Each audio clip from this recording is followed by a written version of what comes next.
Good afternoon, everybody. My name is Charlie Nicklin. I'm the Chief Executive of IAgrE, and I'd like to thank you all for joining our May presentation. For today's lecture, I'd like to welcome Tom Barney and his colleagues. Tom is an Associate Director from the Howdens Insurance Group. Howdens are a professional indemnity specialist, and they have a dedicated climate risk and resilience team who are looking to address some of the emerging challenges facing the agricultural sector. As usual with our lectures, everybody will be muted, and if you would like to ask a question, then please pop them in the chat at the bottom of the screen, and then at the end of the presentation, we'll unmute you so you can ask in person. Okay, I'll now hand over to Tom. Thank you. Good afternoon, ladies and gentlemen. Want to obviously thank Charlie and the team at the Institute for allowing us to present to you today on insurance and some of the emerging risks facing the agricultural sector. I know we look a little bit like the news reporters here, all three of us online, but I'd just like to start by way of introduction to Kim Ong, who's part of our climate risk and resilience team here at Howden. And on my right is Dylan Hughes, the Managing Director of our Sales and Distribution. By way of the agenda, Dylan will just give us a broad overview of Howden as a business and where we are in the insurance industry. Kim will touch on some climatic issues that are affecting the agricultural industry, and then I get the good spot where I'll talk to you about insurance and risk transfer at the end. Thank you, Tom. Will you share the screen? Of course. Thanks. Good afternoon, everybody. My name is Dylan Hughes, Managing Director of what we call a specialty business, which is for specific types of insurance and particularly around professional risk, professional services, which includes professional indemnity and other lines. I would like to start just briefly in terms of sort of talking about Howden, but I'll just give you some context of my own personal journey because Howden is a global business, but particularly present in the UK. And I ran a professional indemnity broker where we looked after sort of 10 million, well, probably about 70, 80 million premium income and 10 million in fees. So we had about 120 people who worked for us. So we understand all the risk chain, but also the placement of very complex engineering risks, which the association will have as their members. We were part of the acquisition trail, which Howden are particularly involved in. And I think it's good to give some context in terms of how much footprint we have across the UK. So we have over 200 UK offices. You'll probably see on the high street sometimes of a Howden office where you can walk in and buy your local insurance. Now, that's part of an APAN acquisition, and they recently bought Aston Lark, which is more about the commercial insurance. So in a broad sense, Howden can cover sort of from the one-man band right to a global footprint business. And I think that gives you some confidence that whatever size of the business you are today, you will be able to reach out and we will be able to help you, particularly on the professional lines business, which Tom will talk about, but also about the other lines of insurance, whatever your business may require. In terms of our sort of specialty premium lines, we place into 6 billion into the market. We've got 500 dedicated financial lines experts in London. And 70% growth in people since 2018. We are an employee-owned business of 33%. So that gives you an idea of people like myself that if you do have an entrepreneurial business which actually gets acquired by Howden, it's very good at retaining that. And that actually works incredibly well for our clients. So hopefully that just gives you a bit of an idea of Howden. We've got 7,500 clients across the UK in our line of business, which we're talking today, which Tom represents in the construction and property team. 150 million of gross written premium to our marketplace, to the insurers, 2,000 plus surveyor clients, 600 engineers, and nearly 2,000 property professionals. And a lot of your kind of world will fall into that bracket. I'll pass on now to Kim to talk about our climate and nature considerations. Thank you. Sure. So love to speak to you all today. So we're going to give you a bit of an overview of how the climate change is actually impacting the agricultural sector and what that might mean for you and your businesses. So from this slide, you can see we picked out a few key kind of facts to show that climate change is already happening. You can already see the impacts on the agricultural sector. 2022 was the hottest year we've had on record, with parts of southern England hitting over 40 degrees for the first time. So we are already, the UK has already warmed by 1.5 degrees since pre-industrial levels. So we're already at a stage where things are going to move very quickly from here on in. Yeah. There was a report recently by the EU Soil Observatory that's observed that actually over 60% of Europe's soils are already degraded and at risk. And this is really a result of erosion, loss of organic matter and compaction. So this is going to change the ability for agriculture to kind of gain the same kind of yields and to use in the same format that we've been doing before.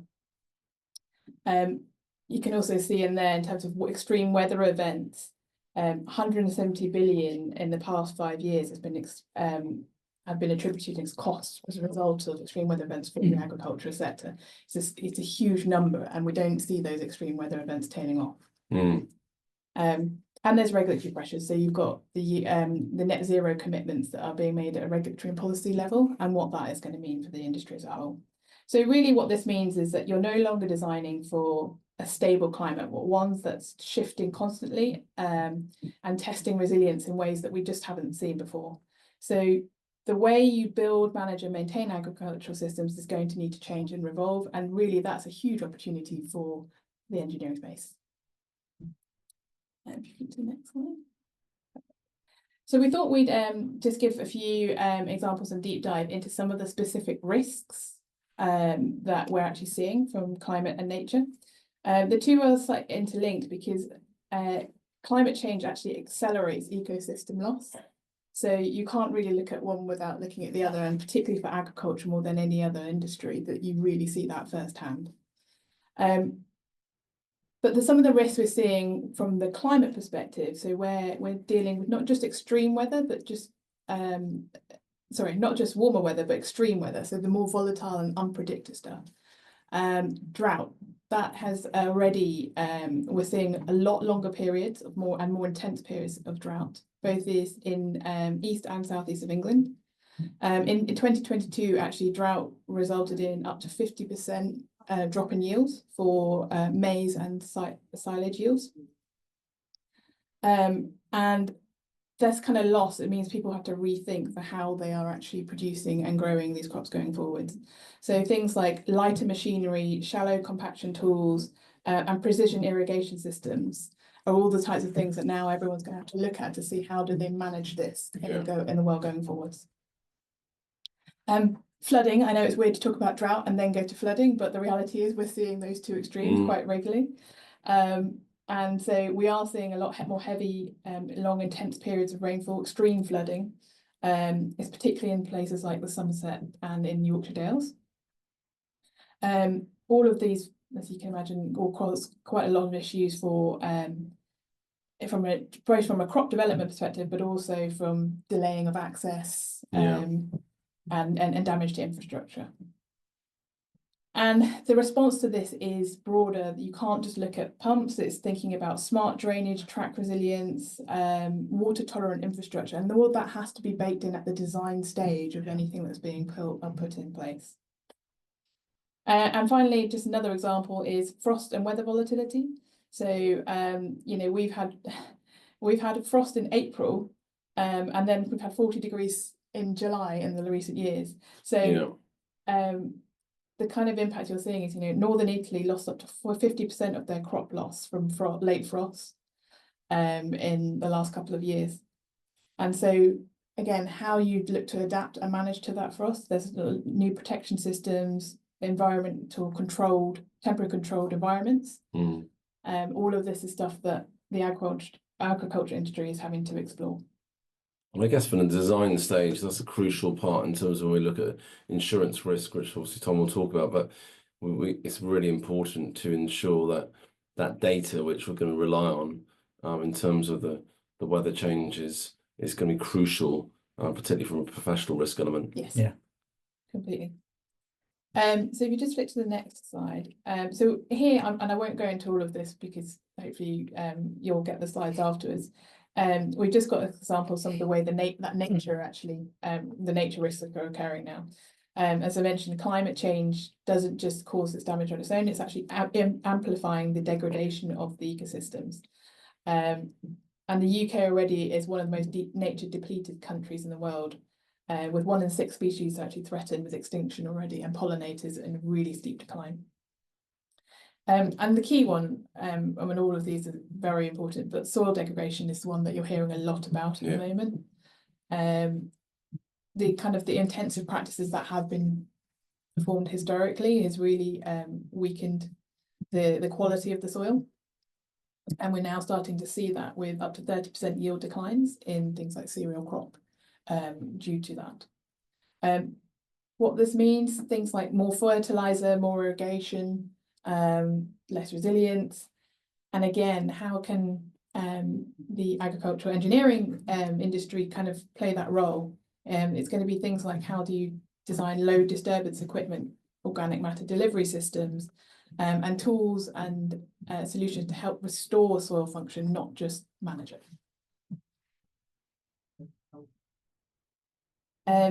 The others mentioned here as well includes around pollinator and species decline, and around pests as well. All of this will have a huge impact on the agriculture industry, and so it's really about how do you protect and manage these going forward. And so in any design, again, it's thinking about how do you design habitat-friendly machinery and layouts that build biodiversity back into the land. So it's that kind of forward thinking, making sure things like fertilizer and sprays are all much more targeted. How do you make it less chemical based? And all of those will be kind of the big the kind of the future of where it's going. We jump to the next slide. Thank you.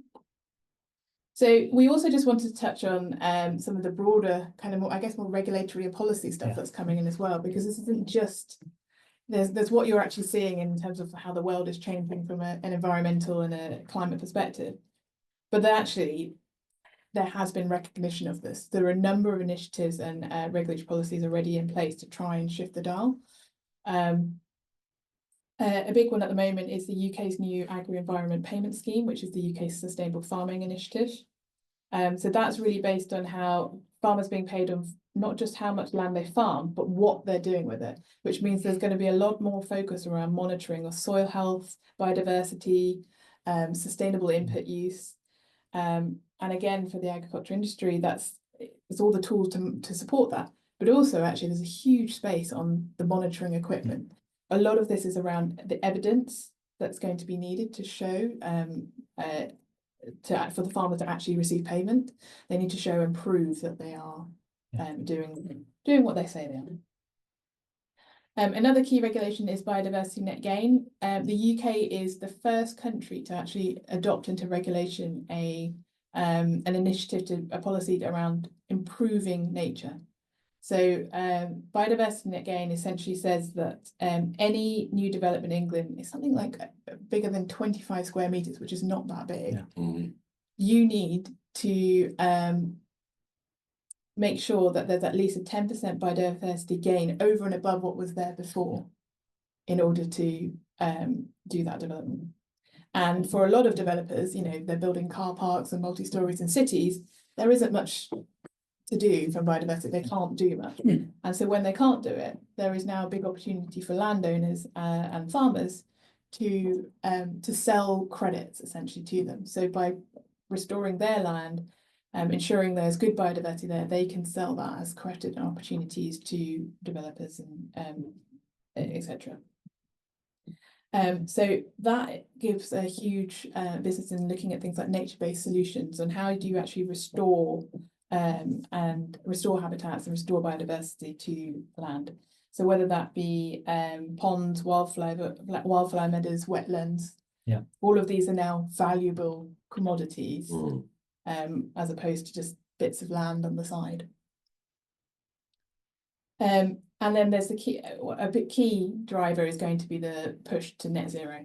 So both the UK and EU are committed to net zero targets that the entire economy will need to start following and build down. Agriculture needs to cut emissions by 30 to 40% by 2035.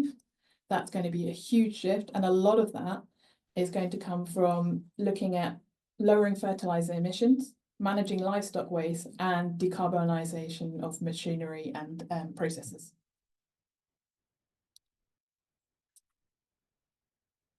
So just finally, all of that, you know, we've just done a quick summary of what does that really mean for you. Things like heavy, inflexible, high disturbance machinery, that compact soil, all of this will be less in demand going forwards. Then the world needs to shift, and so there's a huge opportunity to developing stuff that actually manages and works with the environment around to complement.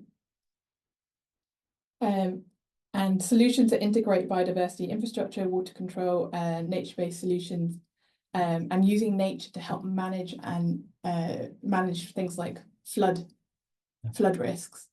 It's all going to be a way of how you can design an ecosystem that actually is integrated and works fluidly together. So lots of innovation then we expect Huge amount from of innovation. good design firms. So we just put this one in to quickly just flag. So the reason why I guess it might be slightly odd to have a climate risk team in a broker, but we really do believe in Howden that climate risk is actually a fundamental risk for businesses going forwards, and it's integrated into every element of it. So we work very closely with Tom and Dylan and team to help clients to understand those risks, so that they can start planning, actually work through what is it they can do and how do they best create strategic planning around adaptation, resiliency, and mitigation, some of which maybe through insurance. No, it's refreshing that we Thank do you. have that in the business, I think, as well. And David Howden, who sometimes is known as sort of like the Richard Branson of insurance in terms of his entrepreneurial sort of approach to insurance, and actually, you know, British owned broking firm whilst being global, you know, it does allow us to look at slightly forward thinking. Yes. So having a team on climate is great. Thank you, Tim. So onto the insurance element. My name's Tom Barney. I've been at Howden for 8 years and in insurance for about 20. Insurance broking is not insurance in terms of we sell insurance, we actually buy it on your behalf. So our job is to understand the complexities of the projects you're involved in, the activities your business undertake, and ensure that we can transfer your risk into the insurance market. We have a team of specialists in London, as Dylan suggested. There's many hundreds of us in this building alone. My particular area of expertise is in professional indemnity insurance. I represent soil engineers, soil mechanics, mechanical engineers, agricultural engineers, a very broad church of people. I'm going to tell you a little bit about what professional indemnity is, but from a very high level, what insurance is more broadly. So what is insurance and why is it important? It obviously underpins the construction life cycle. So that is from design and feasibility all the way through to construction and then post-completion active management. My line of work is for design liability or professional indemnity against tort or negligence. So what is risk? So risk is effectively the possibility of something bad happening at some time in the future. Now, that's particularly pertinent for climatic change because that's something we can anticipate. We just don't know how severe or frequent those issues are going to be. So insurance is defined by risk transfer. So this is a way of transferring risk from you or one party and assuming the liabilities of another party. That's the Oxford University definition. So what types of risk transfer are there? So obviously you have insurance and reinsurance contracts. A reinsurance contract is effectively an insurance company buying its own insurance in case the limits are eroded. Catastrophe bonds, these are particularly important for infrequent but very severe issues like landslides, flooding, hurricanes, which are becoming more frequent due to climate change, and the insurance industry has to adapt to make sure that we have sufficient capacity and can transfer that risk from the property or asset owners into the insurance market. You have contingent credit facilities. This could be, for example, your revolving credit facility with your bank, which is a way of transferring risk. If you need your overdraft and you run out of money, you can dip into that. That's a vehicle for risk transfer. You can have reserve funds. You can have a savings account. which effectively is another vehicle for risk transfer, or you can have indemnification clauses in contracts.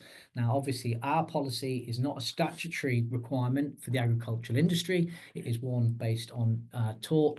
So I'm going to talk a little bit about how those contracts actually work in terms of design liability and how the insurance industry can support you in innovating to ensure that we have a sustainable environment.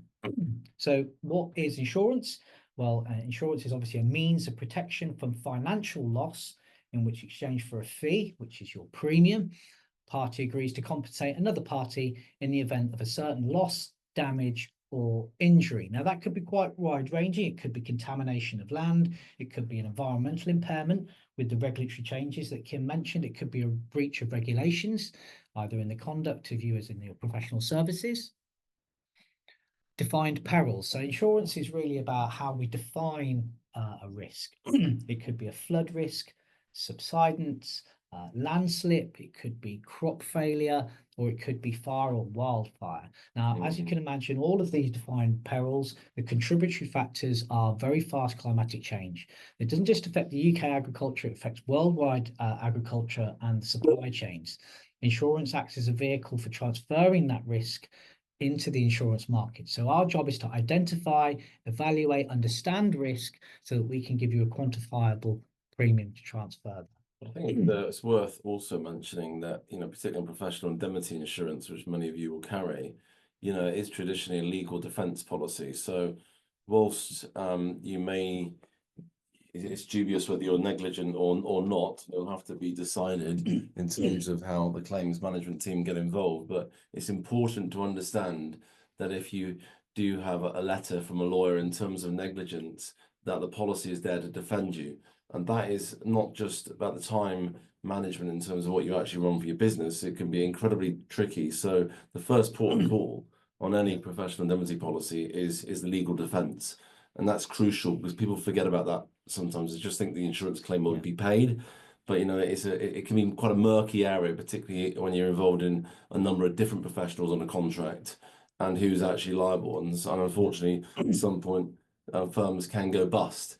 And I think it's worth also considering that when you look at the risk management part of the profile in terms of insurance. Absolutely. Thank you, Dylan. So in terms of defined perils we identified earlier, so flood, subsidence, landslip, crop failure. Agricultural engineers will be looking at ways of mitigating those types of loss.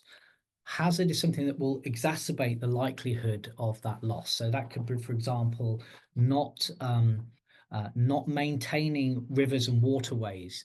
If you don't do that, it'll exacerbate the frequency and severity of a flood scenario. In the event of wildfires, if you're not managing the land effectively, in some instances doing controlled burning or having other mitigation devices, you're going to exacerbate or increase the likelihood of those wildfires. As an engineer, you'll be mitigating by way of design. So somebody will be appointing you to create a design for maybe flood mapping. It could be diverting of a waterway. It could be enhancing the permeability of the ground soil so that the water can run off. Whenever you're instructed to design something, you will have a design liability. That will be either by civil liability or by negligence. So when you sign that contract, you're effectively saying, I will work within my professional services as an engineer, within reasonable skill and care to design that to be effective solution. In the event the third party, the person who's instructed you, could be the landowner, it could be the local authorities who instructed you to undertake that work on their behalf. If they feel you have either breached your contract or that you have been straight negligent in your conduct as a professional engineer, then you'll rely on a professional indemnity insurance policy. Now, there are some interesting nuances about professional indemnity policies that will be completely different from the insurance that you buy every day. That could be vehicle insurance, it could be your plant, it could be your building insurance, it could be building interruption. These are on a claims occurring basis. So the policy will respond when the original claim actually happened. A professional indemnity insurance is on a claims made basis. So effectively, you are inheriting perpetual liability under contract when you undertake those design engineers. Now, this is particularly important for things like process engineering, where you may put a solution in place, it doesn't quite work the way that you'd originally anticipated, or certainly where the client anticipated, and will subsequently sue you for breach of contract or indeed negligence. Our policy is designed to indemnify you, not just for the defence fees, as Dylan suggested earlier, and those are the costs of being taken to court, effectively defending yourself. It will also pay the damages. So certain risks, they need to have certain characteristics in order to be insured, which you can't transfer all risks into the insurance market, but they need to be particular, quantifiable, they need to be pure, they need to be not against public policy, in which case we can only provide defence fees, we can't pay for fines. So if you were to contaminate a waterway with pesticides maybe, or fertilizers, then we can't pay the fines, but we could certainly pay the defence fees. They need to be fortuitous, they need to have insurable interest, and what I mean by that is you can't insure your neighbour's field or your neighbour's tractor because you don't have any financial or insurable interest in that particular asset. And there needs to be a large number of similar risks. Now, this goes back to what I was mentioning earlier about frequency and severity of risks. So a hurricane, for example, is relatively infrequent in the great majority of the world, but they're very severe when they happen. Now, climatic change is making those more frequent, and indeed, in many instances, more severe because of the property damage associated with that. So we can model these types of risks, we can model the frequency, and we can model the severity. But as climate change is very much a danger to that modeling. We don't know whether it's going to be accurate, whether we have sufficient capacity in our insurance markets, and whether it's going to be accessible to the people who need to buy the insurance. That's really the key criteria. We need to be able to identify, understand the risk so that we can quantify the price and make that accessible to people. Some of the losses that Kim suggested in terms of global climatic losses, a lot of those are uninsured. Our job as the broker is to make that insurance vehicle accessible to the widest possible community. That could be from the planting their seeds and recovering their crops to their design liability in some of the risk or flood mitigation measures that they're taking. Now, I could go on for hours about particular risks, fundamental risks, but I think at this stage, where are we? About half an hour in. I'll just give you a couple of bits more in terms of insurance principles, and then we'll open it up to Q&A, because when you sit there and you write a presentation, you're not entirely sure what's going to resonate with the community the most. And I always find the best types of presentations is where you cater it for the demands and desires of the audience that you're addressing, like all my best gags. So what I'll do is I'm just going to come up with a couple of more little bits on insurance principles, and then I'm going to throw it back out to the rest of the community, and please feel free to ask any questions that might have come to mind. So there's two types of risks. There is a particular risk, and then there is a fundamental risk. So particular risks, also known as specific or diversifiable risks, are risks that arise from individuals or actions and affect a specific individual or indeed an entity. So an example of this would be theft of personal property or a domestic fire in your house. That's a particular risk. A fundamental risk would be, example, natural disasters like earthquakes or floods. So a particular risk and predictability of management. Fundamental risks are less predictable and harder to manage, while particular risks can often be managed or insured against more effectively. So fundamentally, you can't always necessarily mitigate against a hurricane. You might be able to build a more resilient building, you might be able to build it out of stronger materials, or you might build it in a different place, which might help in the first instance. But they're very difficult to quantify in terms of when they're going to turn up and how severe that issue is going to be. For example, a flood is a fundamental risk. We can often model how frequent it'll be in a 50-year or 100-year cycle and how severe that may be, but we don't know what day it's going to turn up, for example. But subsidence, for example, is a particular risk that will usually be covered under a physical damage policy. So it's a lot easier to quantify the losses associated with the subsidence risk because it's generally a structural failure, or a consequence of structural failure, might add. Now, you need to be able to quantify that risk. So you need to be able to quantify the likely loss scenario. So you can't just insure necessarily fresh air, but I can certainly insure the tractors or the crops or the produce. There's a known value on that. So we know how costly it is to reinstate that building or that product. So we know how to quantify the likely loss. Where there is not an ability to quantify it, so it's not tangible. It could be reputational damage because of breach of contract.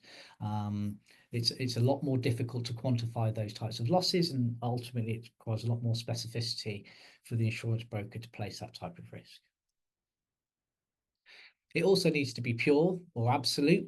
So it needs to be beyond human control, and there can be no possibility of financial gain. So what I mean by that is that you can't insure your business premises or your warehousing for more than it's worth to reinstate and then burn it down and then come out with more money than you had to begin with. That's not the primary purpose of an insurance policy.